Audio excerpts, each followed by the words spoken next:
Hey guys, we are back here for our December 4th reading. December 4th. This is Daniel 2 and 3. 1 John 5, 1 through 12. Psalm 124 and Proverbs 29, 2 through 4. I have a little congestion going on, so sorry for my voice. But Daniel chapters 2 and 3. Here we go. In the second year of the reign of Nebuchadnezzar, Nebuchadnezzar had dreams. His spirit was troubled, and his sleep left him. Then the king commanded that the magicians, the enchanters, the sorcerers, and the Chaldeans be summoned to tell the king his dreams. So they came in and stood before the king. And the king said to them, I had a dream, and my spirit is troubled to know the dream. Then the Chaldeans said to the king in Aramaic, O king, live forever. Tell your servants the dream, and we will show the interpretation.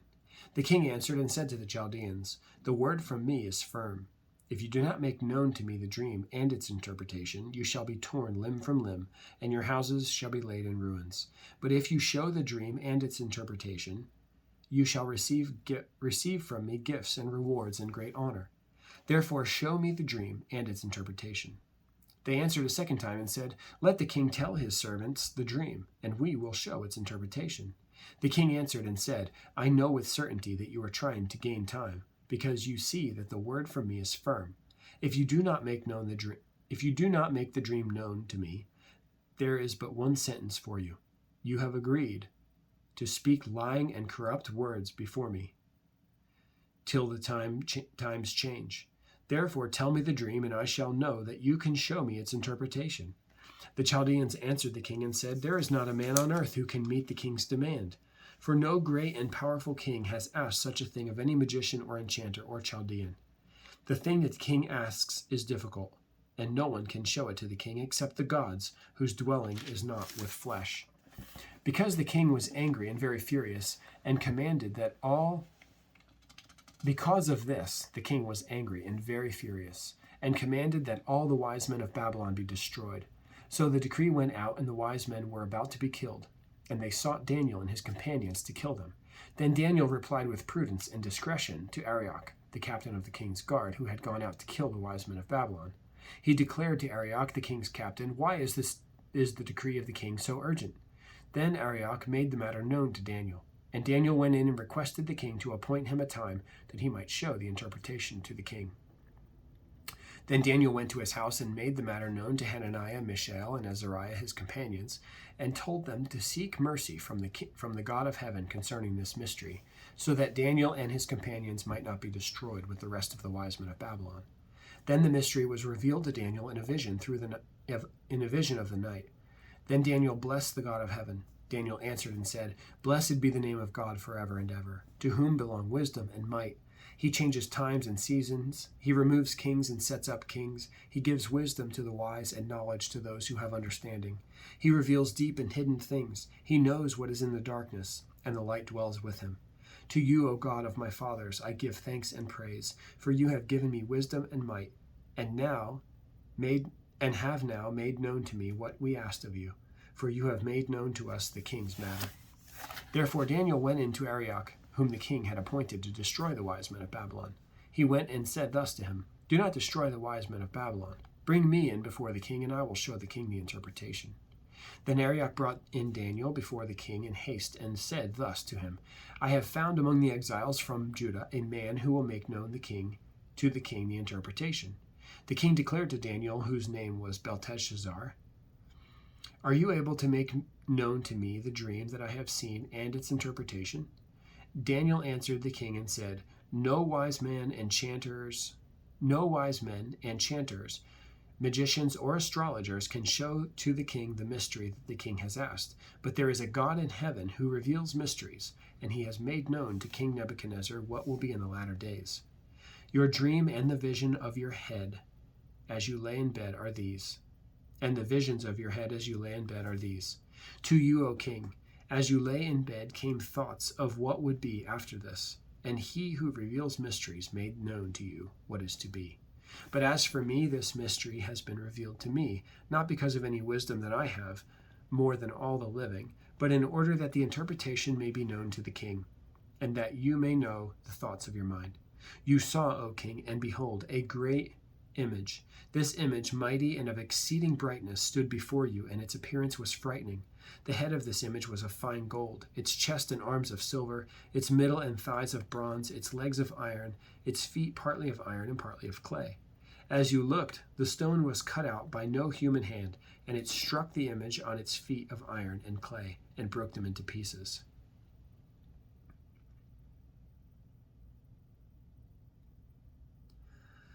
Then the iron, the clay, the bronze, the silver, and the gold all together were broken in pieces, and became like the chaff of the summer threshing floor, and the wind carried them away, so that not a trace of them could be found. But the stone that struck the image became a great mountain and filled the whole earth. This was the dream. Now we will tell the king its interpretation. You, O king, the king of kings, to whom the God of heaven has given the kingdom, the power, and the might, and the glory, and into whose hand he has given, wherever they dwell, the children of man, the beasts of the field, and the birds of the heavens, making you rule over all of them. Making you rule over them all. You are the head of gold. Another kingdom inferior to you shall rise after you, and yet a third kingdom of bronze, which shall rule over all the earth. And there shall be a fourth kingdom, strong as iron, because iron breaks to pieces and shatters all things. And like iron that crushes, it shall break and crush all these. And as you saw the feet and toes, partly of potter's clay and partly of iron, it shall be a divided kingdom, but some of the firmness of iron shall be in it, just as you saw iron mixed with the soft clay. And as the toes of the feet were partly iron and partly clay, so the kingdom shall be partly strong and partly brittle. As you saw iron mixed with the soft clay, they will mix with one another in marriage, but they will not hold together, just as iron does not mix with clay. And in the days of those kings, the God of heaven will set up a kingdom that shall never be destroyed, nor shall the kingdom be left to another people. It shall break in pieces all these kingdoms and bring them to an end, and it shall stand forever. Just as you saw that a stone was cut from a mountain by no human hand, and that it broke in pieces the iron, the bronze, the clay, the silver, and the gold, a great God has made known to the king what shall be after this. The dream is certain, and its interpretation sure. Then King Nebuchadnezzar fell on his face and paid homage to Daniel, and commanded that an offering and incense be offered up to him. The king answered and said to Daniel, Truly, your God is God of gods and Lord of kings, and a revealer of mysteries, for you have been able to reveal this mystery. Then the king gave Daniel high honors and many great gifts, and made him ruler over the whole province of Babylon, and chief prefect over all the wise men of Babylon. Daniel made a request of the king, and he appointed Shadrach, Meshach, and Abednego over the affairs of the province of Babylon. But Daniel remained at the king's court. Chapter 3. King Nebuchadnezzar made an image of gold, whose height was 60 cubits, and its breadth 6 cubits. He set it up on the plain of Dura, in the province of Babylon. Then King Nebuchadnezzar sent to gather the satraps, the prefects, and the governors, the counselors, the treasurers, the justices, the magistrates, and all the officials of the provinces to come to the dedication of the image that King Nebuchadnezzar had set up. Then the satraps, the prefects, and the governors, the counselors, the treasurers, the justices, the magistrates, and all the officials of the provinces gathered for the dedication of the image that King Nebuchadnezzar had set up. And they stood before the image that Nebuchadnezzar had set up.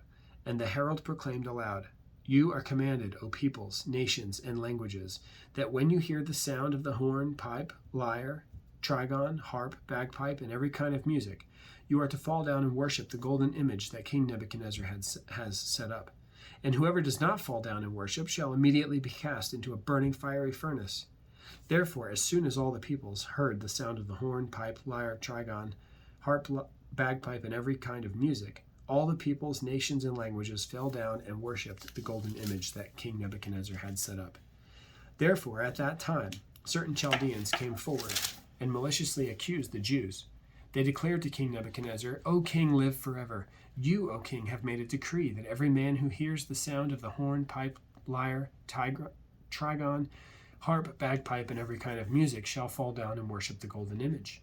And whoever does not fall down and worship shall be cast into a burning fiery furnace. There are certain Jews whom you have appointed over the affairs of the province of Babylon, Shadrach, Meshach, and Abednego. These men, O king, pay no attention to you.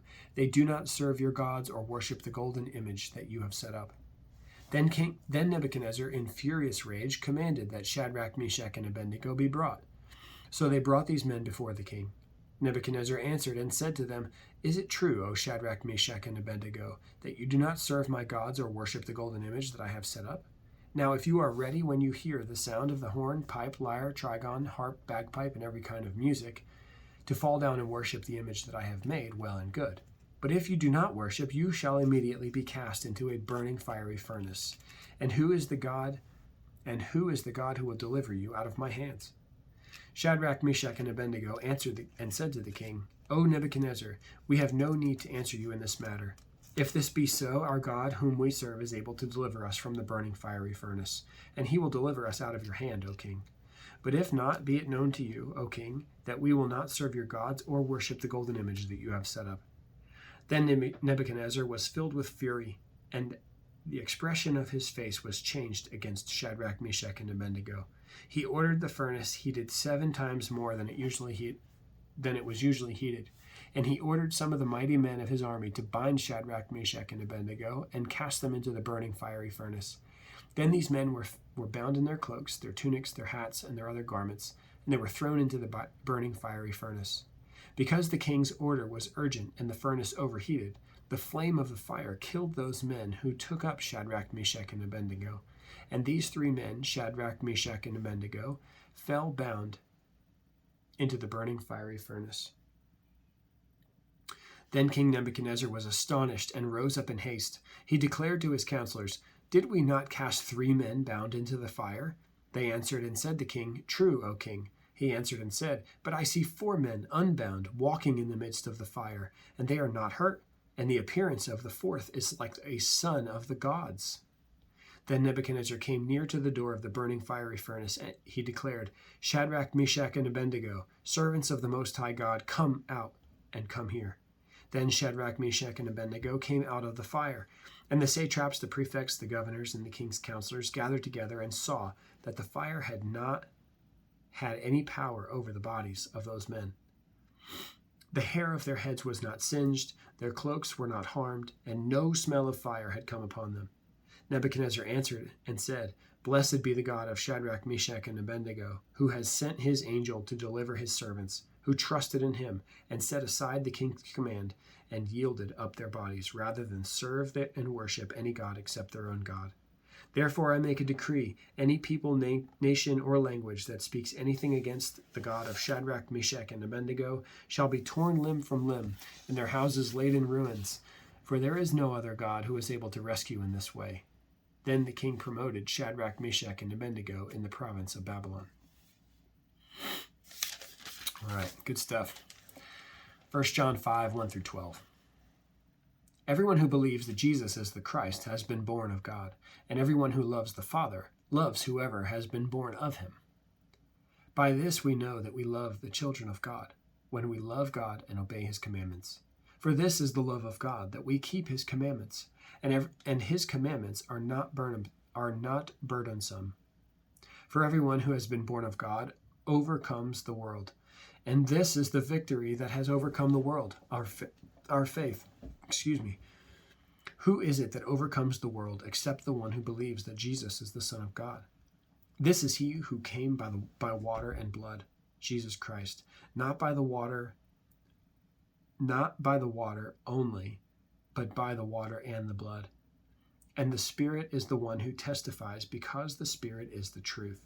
For there are 3 that testify, the Spirit and the water and the blood, and these 3 agree. If we receive the testimony of men, the testimony of God is greater. For this is the testimony of God, that he has borne concerning his Son. Whoever believes in the Son of God has the testimony in himself. Whoever does not believe God has made him a liar, because he has not believed in the testimony that God has borne concerning his Son. And this is the testimony, that God gave us eternal life, and this life is in his Son. Whoever has the Son has life. Whoever does not have the Son of God does not have life. Psalm 124. A song of ascents of David. If it had not been the Lord who was on our side, let Israel now say, if it had not been the Lord who was on our side when people rose up against us, then they would have swallowed us up alive when their anger was kindled against us. Then the flood would have swept us away. The torrent would have gone over us. Then over us would have gone the raging waters. Blessed be the Lord, who has not given us as prey to their teeth. We have escaped like a bird from the snare of the fowlers. The snare is broken, and we have escaped. Our help is in the name of the Lord, who made heaven and earth. Proverbs 29, 2-4. When the righteous increase, the people rejoice, but when the wicked rule, the people groan. He who loves wisdom makes his father glad, but a companion of prostitutes squander his wealth. By justice a king builds up the land, but he who exacts gifts tears it down. All right, our next reading, this will be tomorrow, we'll do December 5th. Daniel chapters 4 and 5, 1 John 5:13-21, Psalm 125, and Proverbs 29, 5-8. I will see you back here tomorrow for December 5th. Have a great day.